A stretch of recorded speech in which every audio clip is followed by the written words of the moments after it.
très heureux. Ça fait longtemps que je ne l'ai plus rencontré physiquement, et pourtant nous sommes dans la même ville. Ça fait longtemps. L'homme qui est venu ici avec des maisons. C'est le nom que j'ai gardé pour lui chez moi. L'homme de 2 maisons. Je suis très heureux. C'est l'un des prédicateurs lyonnais les plus connus actuellement sur Internet. Soit tu aimes ce qu'il dit, soit tu n'aimes pas ce qu'il dit. Soit tu es d'accord, soit tu n'es pas d'accord. Mais en tout cas, tu reconnais que les lièvres courent vite. Comprendre, hein? Et je suis très honoré de le voir chez nous aujourd'hui. C'est pour ça que je vais lui laisser vous dire le shalom. Et j'ai aimé ce que... C'est ça? Le vrai shalom. Yes, ça. Et vous avez vu, quand il est entré, le patriarche le connaît. Le patriarche a dit, ah, la prédication est finie. Donc, il le connaît, c'est son gars. Le docteur Dejia, Moutamba, avant c'était Basilea, tout ce que vous connaissez. En cette période, c'est Kefraël. Je ne sais pas si c'est Kefraël qui va nous amener dans l'ère du verso, mais en tout cas, laissez-le lui-même. Qu'est-ce que Dieu lui a montré le week-end passé et comment lui-même. Il est là, je ne parlerai pas pour lui. Vous l'aimez, non? Oh, bien. Je ne veux pas de conflits familiaux. On va répéter. Est-ce que vous l'aimez, non? Bon, je vais inviter l'homme d'allégorie de Lyon, notre Kefraël. J'aimerais que quand vous l'invitez, qu'il soit à l'aise, qu'il ait envie, que lui-même vraiment m'appelle et dit, Baïfaya, je dois venir chez toi d'être ton peuple là. Ça m'a fait les... Vous comprenez? Ok, je vais inviter Dr. Dejia Moutamba. Please, honorons-le. Please, révérend, please. C'est le premier pasteur de Lyon qui a dit à 5, 10, 15, 20, 30 pasteurs réunis que moi, je viens de Dieu et que je suis dans la ville. À cette époque-là, les gens ne me connaissaient pas beaucoup, mais il a réuni des pasteurs pour son programme et il a parlé de moi. Et on peut se faire tout ce qu'on peut se faire sur la terre, mais quand je pense à cette chose-là, c'est lui qui a fait ça. On ne change pas l'histoire. Révérend, jusqu'au jour où vous allez voir que c'est bon, après je reviendrai. Faites comme chez vous. Je te remercie. Merci beaucoup. Shalom. Asseyez-vous. C'est... Comment dire? Ça fait longtemps. Ça fait longtemps que je suis venu au milieu de vous. Et je bénis Dieu pour aujourd'hui. Pourquoi? Parce que je lui disais en arrivant qu'il y a une semaine, j'ai rêvé que j'étais ici. Il y a une semaine. Et à cause de ce que j'ai vu et de ce que j'ai vécu le week-end qui vient de se passer, dans mon équipe, ils savent que j'ai appelé ce week-end qui vient de passer le week-end de la perfection. C'était à cause de la vision que j'ai eue et de ce qui a suivi. Ça fait qu'aujourd'hui, on m'a appelé au téléphone pour me dire que le patriarche cherche mon numéro de téléphone et qu'il serait à Lyon. Je dis, ah. Et puis bon, je travaillais sur mon ordinateur, je vois Facebook, et paf, je vois le direct, votre direct. Et je le vois en train de prier. Je dis, mais c'est pas possible. Et automatiquement, ce que j'ai rêvé et tout, donc j'ai compris que c'est aujourd'hui, il fallait que je vienne à la perfection. Donc je me suis vite arrangé, j'ai coupé ma barbe, etc. On ne vient pas voir Pharaon avec la barbe comme ça, donc on se rase, etc. Et il fallait que je vienne le voir. Pourquoi? Parce que le patriarche que vous voyez là, je l'ai rencontré dans les années 94, 95, à Kinshasa, il y a longtemps. Il venait prêcher dans notre église. C'était un coach, un mentor pour mon pasteur. Il venait édifier, il avait un très bon message pour les couples, un grand enseignant que vous voyez là. Un grand enseignant que vous voyez là. C'est-à-dire, c'est un père parmi les pères. Donc quand il est là, qui prêche, il vous fait rire, tout ça, nous ici on est étonnés. Parce que nous quand lui prêchait, on était calme. Voilà, avec vous, vous êtes comme les petits enfants, les arrières, donc les petits fils. Bon. Nous, c'est un papa. Et à l'époque, moi, j'étais venu de France. Genre, je vais servir le Seigneur au Congo, au Zaïre à l'époque. J'ai arrêté mon travail ici, j'ai tout laissé, je suis parti. Billet aller simple, sans retour. Pour moi, je vais missionnaire, je retourne au Congo servir le Seigneur. Quand la galère m'a frappé, attends, tu sais plus où tu habites, tu te demandes, mais qu'est-ce que je suis venu faire ici? Je vivais bien en France, j'avais un travail, etc. Qu'est-ce que je suis venu faire ici? Et c'est ce moment-là où lui commençait à venir à l'église et que j'ai commencé à aller à Flaming de temps en temps, l'écouter et écouter son conseil. Et de lui, j'ai retenu juste un verset. Je ne sais pas pourquoi c'est ce verset-là. C'est dans son explication dans Éphésiens, où il a fait la démonstration que nous sommes... c'est Éphésiens 1, où on parle de... soyez remplis par la force toute puissante de Dieu. Donc il avait fait une explication là-dessus, où il montrait les différents noms de la puissance de Dieu, et comment il ouvrait ça, mais il te rendait la chose tellement fluide, que toi-même tu te cherches, il y a un démon, c'est-à-dire, tu cherches à aller faire un miracle quelque part. Lui, quand tu l'écoutes, tu sors, tu veux faire des miracles. Tu sens que tu peux le faire. Tu vois. Mais maintenant, ce qu'il y a de plus fort, c'est qu'à cette période de grande galère, chez nous à la maison, je dormais dans notre bibliothèque. En fait, c'était là ma chambre. Je dormais entouré de livres. Alors, quand certains m'appellent bibliothèque, je rigole aujourd'hui. Je me dis, est-ce que mon père savait ce qui allait m'arriver? Je ne sais pas. Mais à cette époque où je galérais fortement, un jour, je fais un rêve. J'étais à ça de tout abandonner. Dans ce rêve, je suis comme dans un berceau. Un berceau. En même temps, je suis comme un bébé, en même temps, je suis comme un adulte. Vous savez, des songes un peu bizarres, mais je suis dans ce berceau. Et là, tous les aînés, les papas, ceux que nous on considère comme les pères, ils étaient autour du berceau. Et lui, il était parmi eux. C'est lui qui a parlé. Il m'a regardé, il a dit, n'abandonne pas. Parce qu'on va avoir besoin de toi. Je suis sorti, il me dit, moi, eux vont avoir besoin de moi. Ça va commencer d'où? En lingala, on dit Ebanda Boni. Comment? Ah non, c'est pas possible.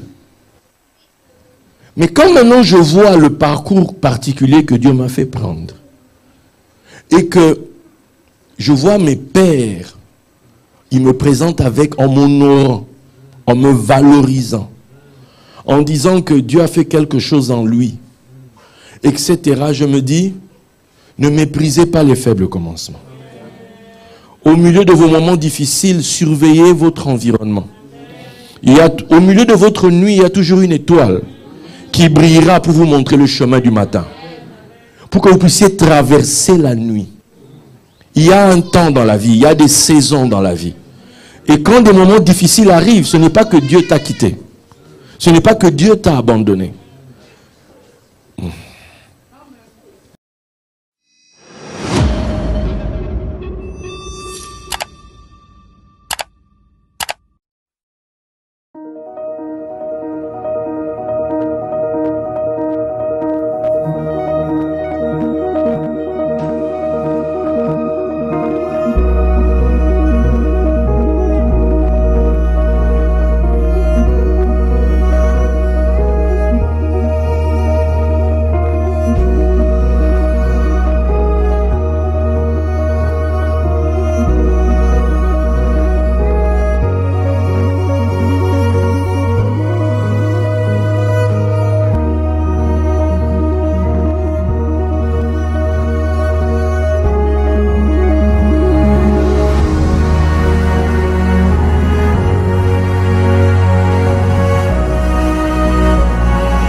quand Élisabeth tombe enceinte, cette grossesse-là l'oblige à se cacher 5 mois.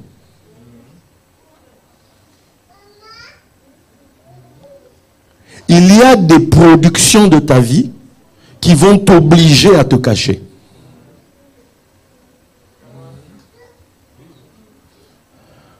Mais il va se passer quelque chose. Quand vous regardez dans la création, on te dit que Élisabeth s'est cachée 5 mois. 5 mois, c'est quoi?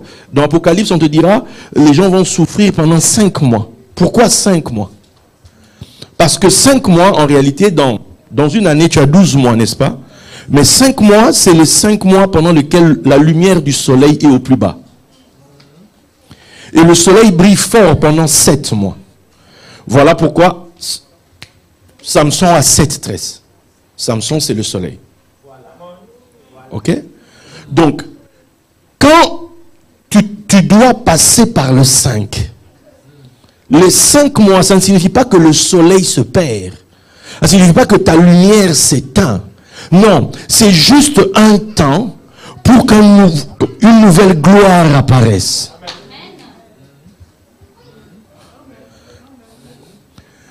Une nouvelle gloire doit apparaître. Quand tu prends Élisabeth 5 mois, la période de l'année où les 5 mois se font, tu vas arriver au mois d'avril, mars-avril. C'est là que les 5 mois s'achèvent. Mais on nous dit que l'ange est venu au bout du 6e.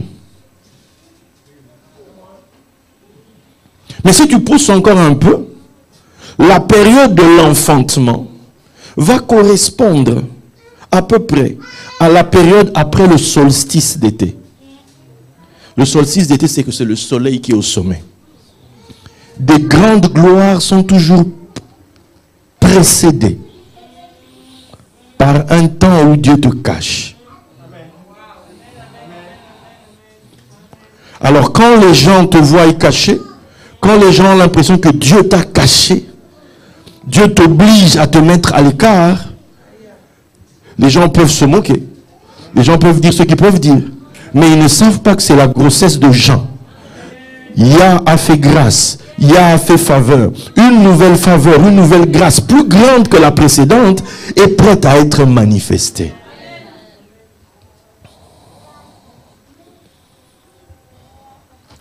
La perfection. Votre nom m'a toujours inspiré. Et là, cette semaine, j'ai compris quelque chose sur la perfection. Tu vois, on dit dans l'Ancien Testament, soyez saints, car Dieu est saint. Et je bénis Dieu parce que ces derniers temps, j'ai commencé un programme où je parle de la sanctification. Et j'ai beaucoup aimé ce que le patriarche a dit. Donc j'ai encore appris, je vais rajouter un petit quelque chose dedans, dans ma sauce. Est-ce que vous permettez pas? Merci. Donc, mais on dit aussi, soyez parfaits. Soyez parfaits. C'est quoi être parfait? Oui, ça c'est ce que nous, c'est notre définition religieuse. Le mot dont on te dit quelque part encore pour le perfectionnement des saints. Donc le but, c'est de perfectionner des gens. Il faut qu'on les emmène à la perfection. Mais c'est quoi la perfection? Téléio, c'est ça le verbe. Mais téléio cache dedans télos. Télos, c'est la fin. Le but à atteindre. En fait, le parfait, c'est celui qui est arrivé, qui a achevé la course. C'est ça, quelqu'un qui est devenu. Parce que parfait, c'est mature. J'ai achevé la course. Dieu m'a pris, m'a mis à part, m'a introduit dans un cycle. Ce cycle-là, c'est celui qui persévérera jusqu'à là. Qui sera. Tu es sauvé quand? En attendant, tu es sauvé en espérance. On te donne juste un petit truc. Goûte ça, tiens ça. Tu as vu ça? Ok. Arrive là-bas. Si tu arrives là-bas, tu as le reste. Donc, en cours de route, tu ne dois pas perdre de vue que c'est là-bas que ça se joue. On te dit tu as besoin de persévérance. Pourquoi? Après avoir accompli la volonté de Dieu, vous obteniez ce qui vous a été promis. On dit n'abandonnez pas votre assurance à laquelle est attachée une grande rémunération. Quand tu quittes chez toi, tu viens ici, tu es venu faire quoi? Quand tu viens ici, tu viens dans quel état d'esprit? Lui peut vous convoquer la nuit, peut vous convoquer veiller, peut vous convoquer dans la journée, peut vous convoquer à n'importe quelle heure, sur autant de... Il peut demander tout ce qu'il veut, en réalité. La question est de savoir, vous, dans quel état d'esprit vous êtes? Est-ce que vous comprenez que c'est mon mot actuel, hein? The game. Le jeu de Dieu. Le jeu divin. Vous imaginez un boxeur, il monte sur le ring, il se prend 2 coups, il commence à se plaindre. Oh non, moi je comprends pas pourquoi on m'a tapé. Oh, mais papa, mais qu'est-ce que tu fais sur le ring? Tu fais quoi sur le ring? On est ici, non, moi je suis Cristiano, non, moi je suis Messi, ok, il n'y a pas de problème. Mais quand on joue au foot, on te tacle un peu, ah, t'es un mais laisse le foot. Le foot, c'est comme ça. Moi, je me souviens quand on faisait des jeux au quartier, attends, tu vois des gars, yo, tu dis, pardon, tu laisses le ballon toi-même. Tu dis, non, pardon. Tu as peur pour tes... Mais c'est pas un joueur de foot. Un vrai joueur de foot? Ah non. Lui aussi, il occupe le terrain. Il a compris que c'est comme ça. C'est le jeu est comme ça.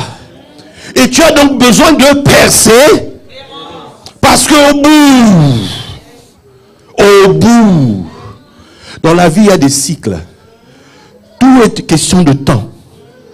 Quand un cycle commence dans la vie de votre père, vous avez vu ce qu'il a dit? À un moment donné, il dit, j'ai bien entendu que nous allons régner avec lui. Tout ce que nous avons en Christ, ça commence toujours par une personne et ça coule sur d'autres personnes. Il dit, quand je serai sur mon trône, vous serez assis sur 12 trônes. Vous êtes dans votre période d'élargissement du trône, non? Mais votre trône à vous dépend de quel trône?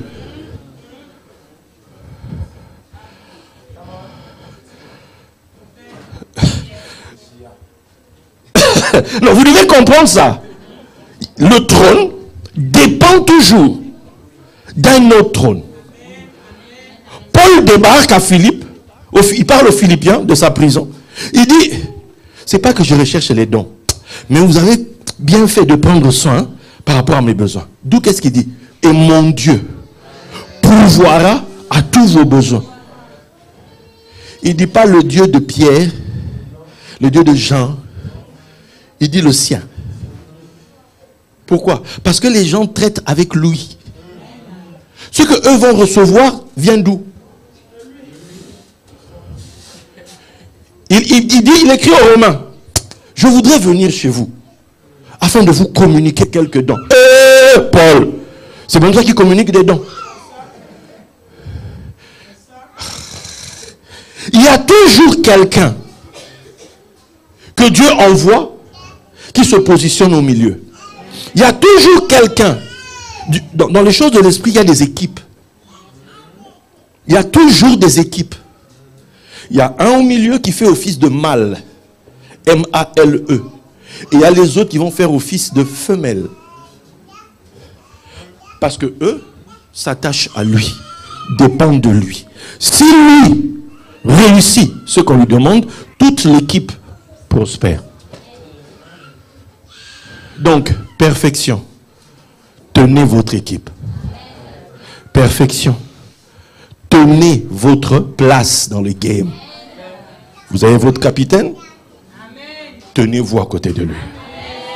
Quel que soit ce que le jeu montre, quel que soit ce qui se passe dans le stade, vous êtes les gens de lui.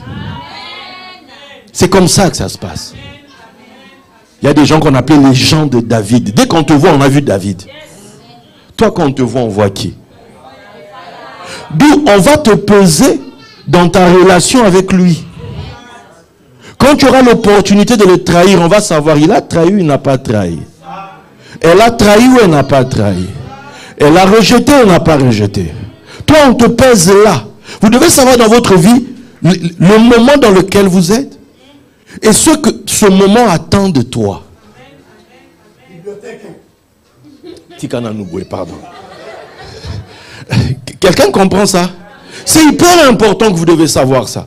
Et ça, dans l'église, beaucoup de gens ne connaissent pas ces principes. Et tu penses que tu vas réussir seul, papa. Non. Ceux qui nous entourent, vous savez, nous sommes entourés d'une grande nuée. Des témoins qui sont là. Tu n'as pas vu dans le stade? L'arbitre même n'a pas vu, mais le stade crie touche. Le stade crie VAR. Il faut qu'on aille chercher dans la VAR. C'est là qu'on voit. L'arbitre n'avait pas vu que Zidane avait donné un coup de tête. Mais c'est la réaction autour qui a fait que Zidane a raté la Coupe du Monde. Toi, c'est comment? Comment ça se passe? On vient de traverser une grande période. Lui, je l'ai vu en esprit plusieurs fois. Plusieurs fois. Donc, je bénis Dieu pour chacun d'entre vous. Et je crois que une autre saison s'active. Une autre saison. Une saison, quand cet homme entre quelque part, quand il arrive quelque part, ce n'est jamais le fruit du hasard. Jamais le fruit du hasard. Donc prenez ce moment de la meilleure des manières possibles. Parce que de la même manière qu'on descend, de la même manière on remonte. Et aussi bas qu'on est descendu, si on est descendu, ben on va monter encore plus haut que là où on était avant de descendre. Parce qu'on est toujours transformé de gloire en gloire. Mais entre les deux, il y a la vidange. On change l'huile. Et on reçoit l'huile d'un plus grand éclat. Merci. Merci mon révérend. Merci beaucoup. Gloire au Seigneur, que Dieu soit loué.